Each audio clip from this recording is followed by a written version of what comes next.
Bismillahirrahmanirrahim. Assalamualaikum warahmatullahi wabarakatuh. Perkenalkan, nama saya Samani, adalah dosen S1 Prodi Pendidikan Ekonomi Koperasi Universitas Muhammadiyah Badarudin, Bagu, Lombok Tengah.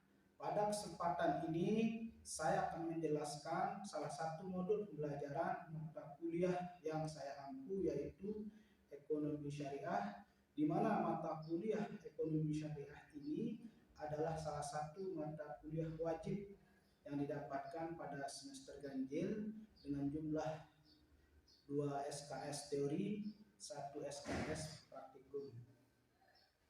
Adapun capaian pembelajaran di mata kuliah Ekonomi Syariah ini, untuk pengetahuannya, pertama, mahasiswa memahami secara mendalam terkait tentang ilmu ekonomi syariah dengan kajian teori dan konsep ekonomi syariah. Yang kedua, mahasiswa memahami tentang hukum, prinsip, dan nilai-nilai ekonomi syariah yang merujuk pada Al-Quran dan hadis. Yang ketiga, mahasiswa memahami tentang ilmu yang terkait dengan lembaga keuangan, manajemen, dan akuntansi syariah, atau yang terkait dengan ilmu ekonomi syariah.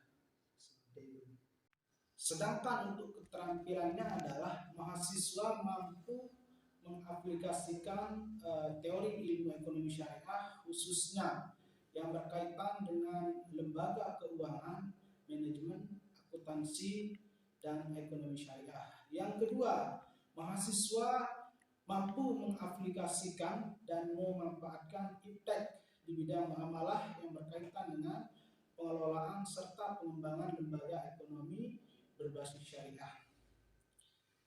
Berikut ini saya akan mendeskripsikan mata kuliah ekonomi syariah. Mata kuliah ini mengkaji sistem ekonomi syariah secara lebih rinci dan mendalam, baik dalam konteks makro maupun mikro, mulai dari pengenalan ekonomi Islam, sistem ekonomi dunia, lahirnya ekonomi kapitalis, sistem ekonomi sosialis, sistem ekonomi Pancasila, falsafah ekonomi syariah, dan sistem ekonomi syariah. Dalam konteks makro dibahas aktivitas ekonomi, bagaimana kebijakan fiskal dan moneter Islam. Selanjutnya dalam konteks mikro dibahas bagaimana konsep pasar dan harga dalam perspektif Islam. Berikut ini adalah materi pembelajaran yang saya berikan kepada mahasiswa sebagai berikut. Pertama, pendahuluan dan pengertian ekonomi syariah. Yang kedua, konsep dasar ekonomi syariah. Yang ketiga, pemikiran mazhab ekonomi syariah. Yang keempat, falsafah ekonomi syariah. Yang kelima, dasar hukum dan metode pengembangan ekonomi syariah dan sistem ekonomi Islam. Yang keenam, teori permintaan dalam Islam. Yang ketujuh, teori penawaran dalam Islam. Yang kedelapan, konsep kebutuhan konsumsi dalam Islam. Sedangkan yang kesembilan, konsep kepuasan dan rasionalitas konsumen dalam Islam. Yang kesepuluh, teori produksi dalam Islam. Yang kesebelas, macam-macam produksi. Yang kedua-belas, prinsip distribusi pendapatan kepada pemilik faktor produksi menurut Islam. Yang ke-13, mekanisme pasar menurut Islam. Yang ke-14, struktur pasar menurut Islam. Kemudian sistem pembelajaran yang saya gunakan saat ini adalah pembelajaran tatap muka. Sedangkan metode pengumpulan tugas mahasiswa menggunakan metode Google Classroom dalam bentuk soft copy dengan mengirim ke email dosen. Kemudian berbagai strategi, konsep, dan metode pembelajaran yang saya gunakan tujuannya adalah agar dapat meningkatkan kualitas mahasiswa dalam belajar serta dapat menghasilkan lulusan yang kompeten di bidang prodi pendidikan ekonomi koperasi. Kemudian metode pembelajaran yang saya terapkan adalah ada 3 metode. Yang pertama, metode ceramah atau penyampaian materi. Yang kedua, diskusi kelompok. Yang ketiga, pemberian kuis kepada mahasiswa. Nah, jadi kemudian metode ceramah sendiri yang saya terapkan adalah agar mahasiswa dapat mudah memahami materi pembelajaran serta diharapkan dapat terjadi interaksi personal antara dosen dengan mahasiswa di tengah-tengah pemberian materi. Nah, untuk diskusi kelompok saya memberikan suatu permasalahan atau studi kasus yang menyangkut fenomena terkini, pastinya dalam bidang ekonomi syariah untuk dibahas bersama.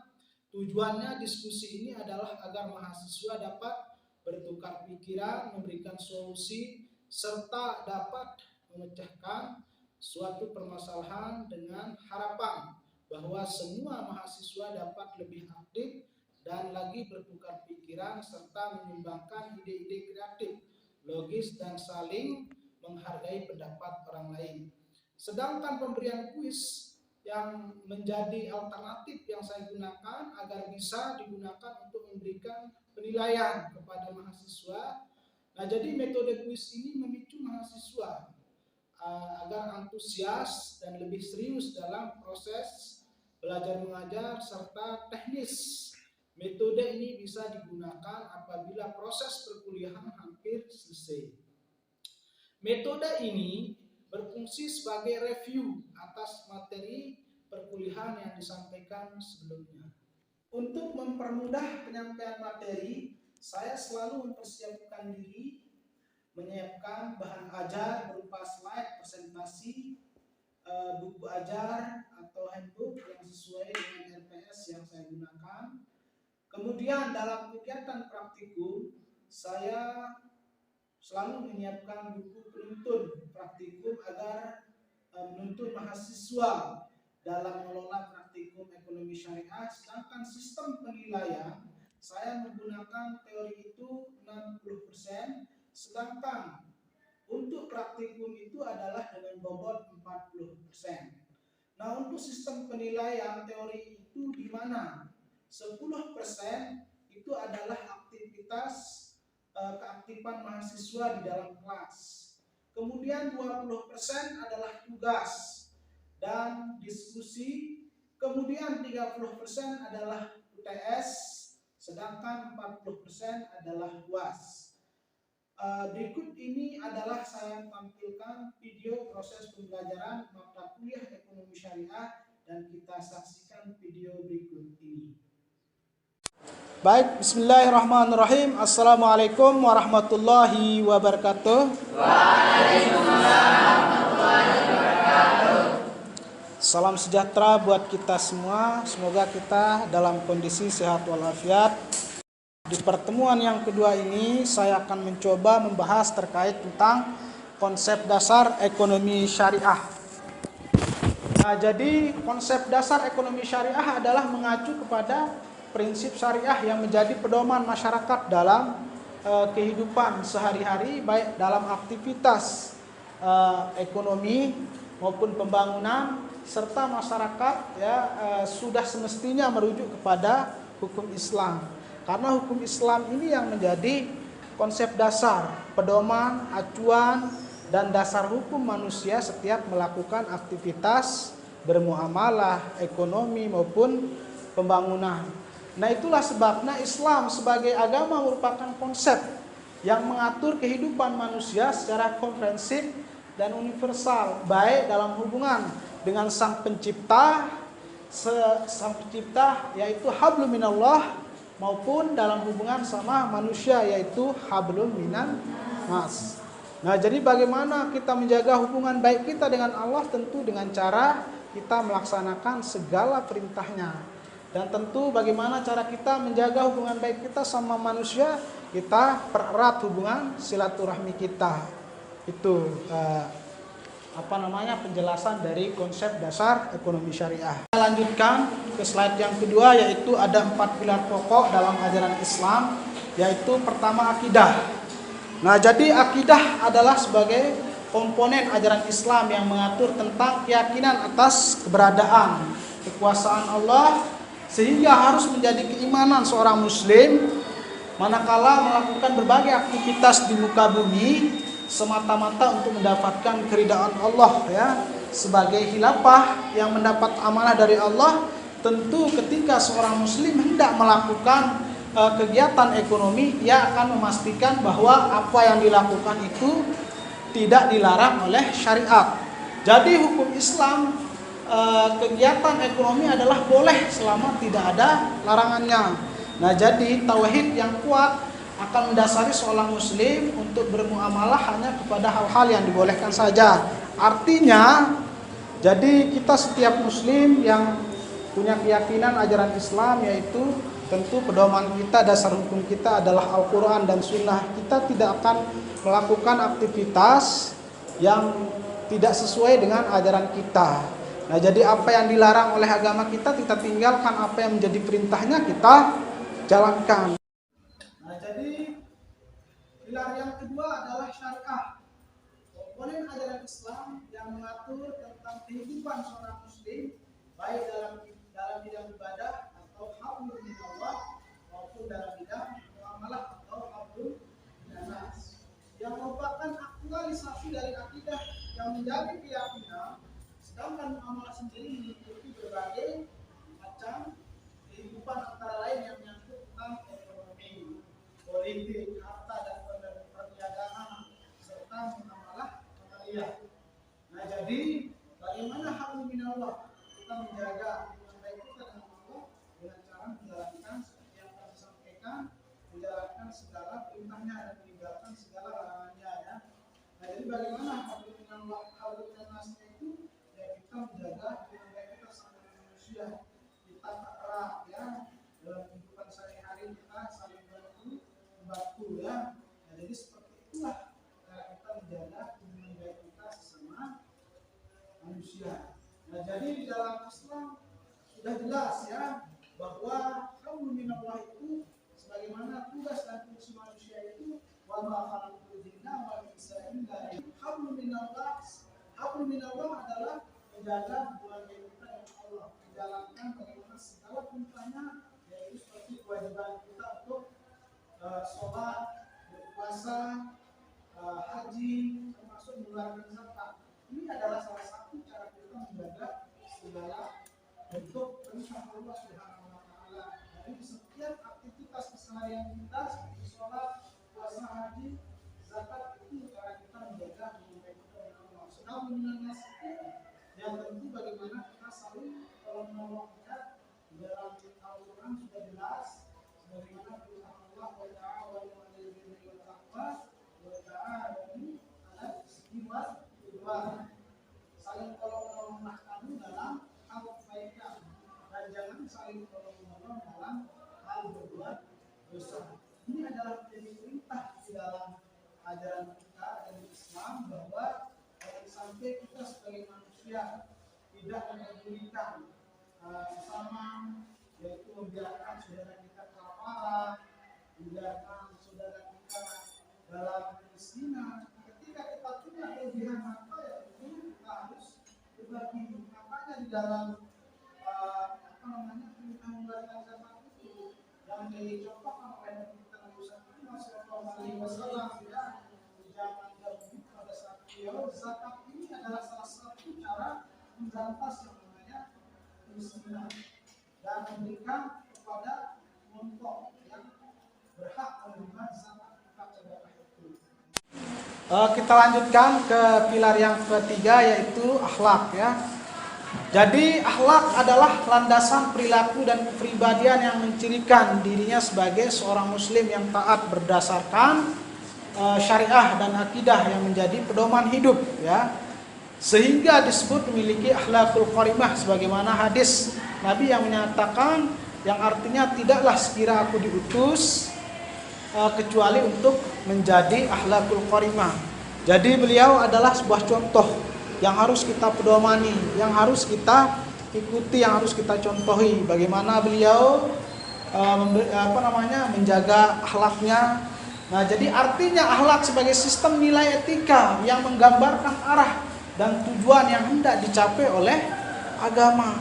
Nah, jadi bagaimana ketika kita dalam kehidupan sehari-hari, ya tentu etika dan akhlak dan perilaku itu ketika bersama saudara kita, teman kita, sahabat kita, kita harus memiliki etika ya. Jangan sampai kita suka menghina atau membuli dan lain sebagainya. Artinya bagaimana akhlakul karimah yang dicontohkan oleh Nabi kita Nabi besar Muhammad SAW tidak pernah yang namanya membuli atau menghina sahabat-sahabatnya. Tentunya beliau menegur dengan cara yang santun. Nah, itu adalah bagaimana akhlak di dalam Islam sebagai dasar hukum kita. Nah, jadi dalam kehidupan kita bertransaksi pun kita harus punya etika dan punya akhlak ya. Jadi pilar yang keempat itu adalah kemaslahatan atau maslahah ya. Jadi hakikat kemaslahatan itu adalah segala bentuk kebaikan dan manfaat yang berdimensi integral dunia dan ukhrawi. Nah, jadi bagaimana secara luas pemenuhan visi kemaslahatan tercakup dalam maqasid syariah yang terdiri dari bagaimana kita menjaga keimanan dan ketakwaan kita dan keturunan kita, jiwa dan keselamatan kita dan harta benda kita. Nah, jadi dalam setiap kegiatan ekonomi syariah harus memenuhi unsur-unsur yang telah ditetapkan dalam maqasid syariah secara terintegritas ya. Jadi setiap yang kita lakukan itu ada kemaslahatan. Jangan sampai kita merugikan saudara kita. Jadi bagaimana ketika kita bertransaksi, ketika kita berniaga, jangan sampai kita saling merugikan. Artinya kita memberikan sebuah bermanfaat, kemaslahatan. Itu dalam pilar yang keempat ini. Nah, Islam yang mengatur tentang kehidupan ekonomi umat antara lain secara garis besar adalah sebagai berikut. Yang pertama adalah terkait tentang riba. Nah, jadi riba dalam segala bentuk dilarang, bahkan di dalam Al-Quran tentang pelarangan riba itu sudah jelas di dalam surat Al-Baqarah ayat 275 yang bunyinya wa ahallallahu al-bai'a wa harrama riba. Allah menghalalkan jual beli dan mengharamkan yang namanya riba.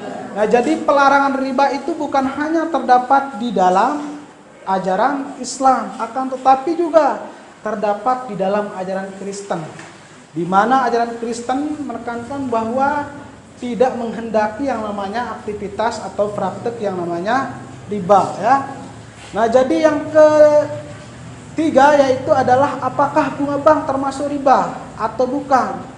Nah, maka sesungguhnya telah menjadi kesepakatan para ulama dan ahli fikih dan Islamic banker di kalangan dunia Islam yang menyatakan bahwa bunga bank adalah riba. Nah, jadi riba diharamkan. Nah, jadi yang keempat yaitu tidak memperkenankan berbagai bentuk kegiatan yang mengandung unsur spekulasi dan perjudian, termasuk di dalamnya aktivitas ekonomi yang diyakini yang mendatangkan kerugian bagi masyarakat. Artinya apa? Apa yang dimaksud dengan spekulasi? Misalnya di dalam hal perjudian. Kadang-kadang misalnya sering kita dengar tetangga kita atau sahabat kita suka beli mengoordinasi pembeli nomor ya. Nah, jadi setelah dibeli nomornya ternyata dia tidak mendapatkan hasil undian itu, ternyata dia gagal. Nah, itulah di dalam Islam tidak diperbolehkan yang namanya perjudian atau spekulasi.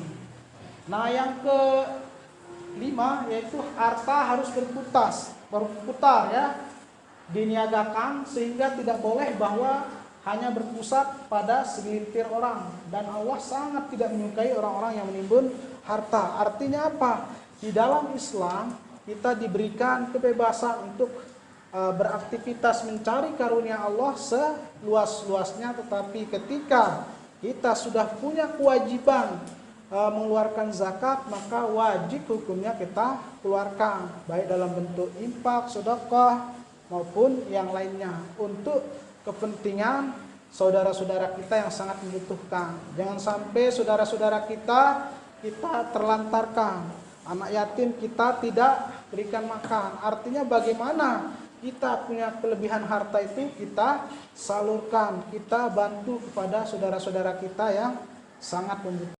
Yang keenam, dalam berbagai bidang kehidupan termasuk dalam kegiatan ekonomi harus dilakukan secara transparan, adil, atas dasar suka sama suka tanpa paksaan. Jadi misalnya dalam aktivitas ekonomi atau jual beli kita tidak boleh melakukan yang namanya pemaksaan. Misalnya contoh, Rosid ya, seorang pengusaha. Nah, jadi ketika misalnya Leni ingin membeli barangnya Rosid dengan harga yang memang Leni inginkan, tapi Rosid memaksa, kalau kamu tidak beli barang saya dengan harga yang saya berikan, saya akan bunuh kamu atau saya pukul kamu. Nah, jadi dalam Islam betul-betul kita dilarang dan tidak sah jual beli itu atas dasar paksaan. Kita harus adil atas dasar suka sama suka. Tidak boleh kita melakukan yang namanya pemaksaan. Jadi di dalam jual beli, di dalam jual beli juga tidak boleh dilakukan yang namanya, misalnya di dalam karung kita membeli sebuah barang yang pakai borongan, itu tidak diperbolehkan karena masih yang namanya samar-samar. Di situ di dalam Islam ada yang namanya gharar. Gharar itu adalah samar-samar, dilarang di dalam Islam. Karena apa? Karena ketidakjelasan dari banyak barang yang diperjualbelikan. Nah, jadi di dalam Islam itu harus betul-betul jelas, bagaimana dicontohkan oleh Nabi kita Nabi besar Muhammad SAW itu ketika beliau menjadi seorang saudagar, dia memisahkan barang-barang yang bagus, barang yang kurang bagus dengan harga yang berbeda-beda. Nah, itulah contoh yang dilakukan oleh Rasulullah SAW, bagaimana memberikan sebuah contoh dalam berniaga. Ya. Yang ketujuh, adanya kewajiban untuk melakukan pencatatan atas setiap transaksi, khususnya yang tidak bersifat tunai, dan adanya saksi yang bisa dipercaya. Nah, jadi di dalam sebuah transaksi jual beli itu diharuskan adanya saksi. Dan kalau kita tidak melakukan transaksi secara tunai, kita diwajibkan untuk melakukan yang namanya pencatatan atau pembukuan sebagai bentuk bahwa itu kita membelinya terhadap misalnya si A dan si B membelinya kepada si A, sebagai bentuk bahwa itu disaksikan oleh si C bahwa itu adalah sudah berpindah milik kepada si B. Nah, jadi yang terakhir yaitu zakat. Seperti yang saya katakan tadi, zakat sebagai instrumen untuk pemenuhan kewajiban penyisihan harta yang merupakan hak orang lain, ya. Hak orang lain seperti apa yang dilakukan oleh Nabi kita Nabi besar Muhammad SAW. Tentu anjurannya bagaimana kita punya kelebihan harta, kita harus infakkan, kita harus sedekahkan, kita harus keluarkan. Nah, jadi pentingnya pemerataan kekayaan dan memerangi kemiskinan itu adalah bagaimana Rasulullah SAW tentu dengan adanya zakat ini adalah sebagai instrumen untuk memberantas yang namanya kemiskinan di zaman beliau. Nah, jadi sekarang itu kita diwajibkan untuk mengeluarkan zakat, infak, sedekah. Kalau kita sudah punya kelebihan harta atau sudah layak untuk mengeluarkan zakat seperti zakat penghasilan, kita wajib hukumnya mengeluarkannya, misalnya ya, seperti itu. Nah, jadi kira-kira dari penjelasan saya dari awal sampai akhir, kira-kira ada pertanyaan? Ya, silakan. Di mana letak bedanya riba dan bunga? Kira-kira sebelum saya menjawab, ada yang bisa menjawab pertanyaan ini? Silakan.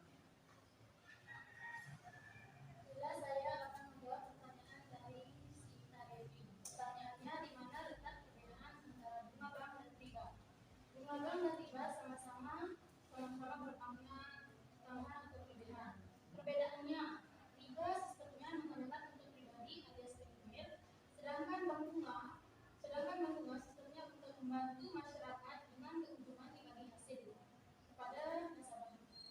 Luar biasa ya. Baik, saya coba menambahkan pertanyaan dari Sinta Dewi terkait tentang bagaimana perbedaan antara bunga dengan riba ya. Kita ketahui riba itu adalah dilakukan atau dipraktekkan oleh seorang rentenir atau yang sifatnya pribadi. Misalnya Sinta Dewi meminjam uang 100.000 kepada Rosid misalnya.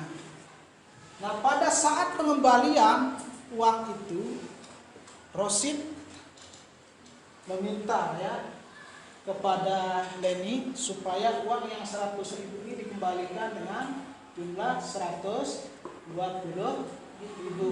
Yang 20.000 inilah yang dimaksud dengan riba. Sedangkan bunga bank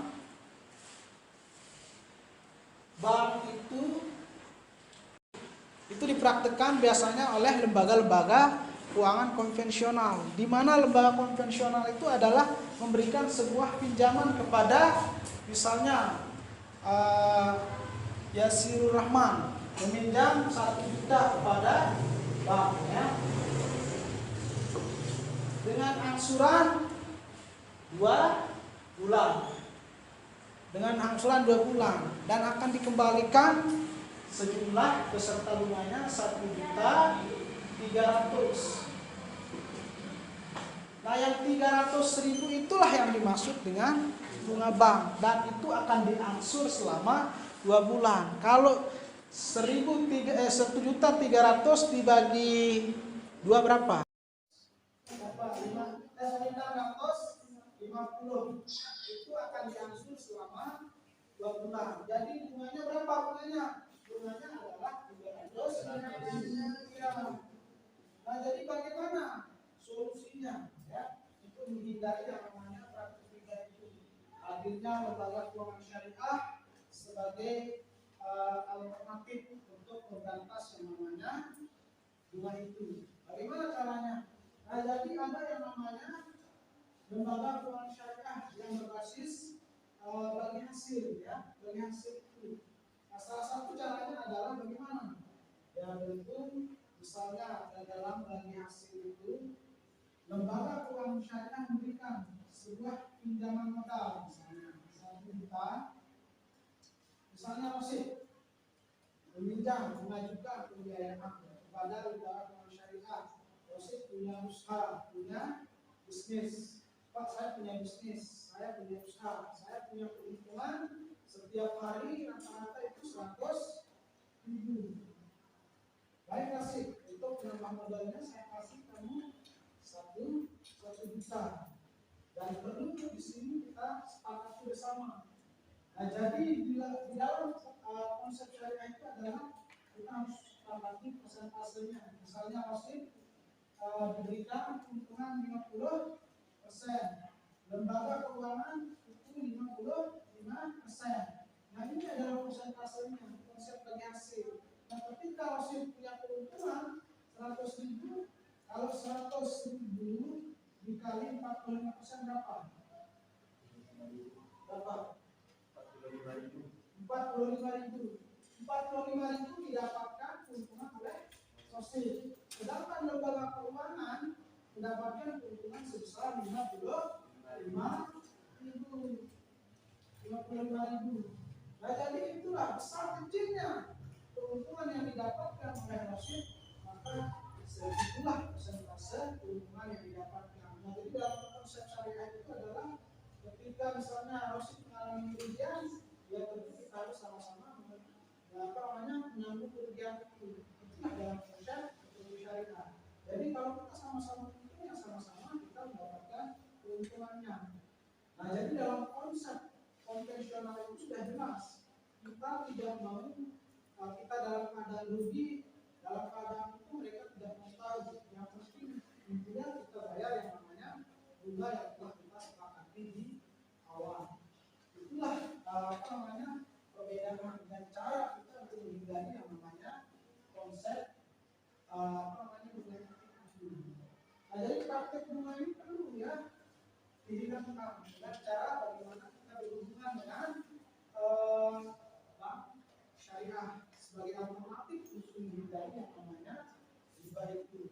Nah, maka dari itulah teman-teman ya sekarang sudah ada hadir di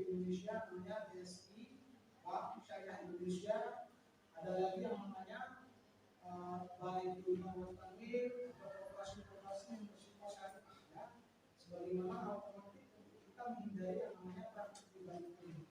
Nah itu saja jawaban saya sebenarnya ini kira-kira bisa paham. Kira-kira ada pertanyaan lagi nggak? Kalau mau tutup ya, saya akhiri. Semoga apa yang saya sampaikan dari awal bisa bermanfaat, bisa berguna bagi kita semua. Akhirul kalam, wabillahi taufiq wal hidayah. Wassalamualaikum warahmatullahi wabarakatuh.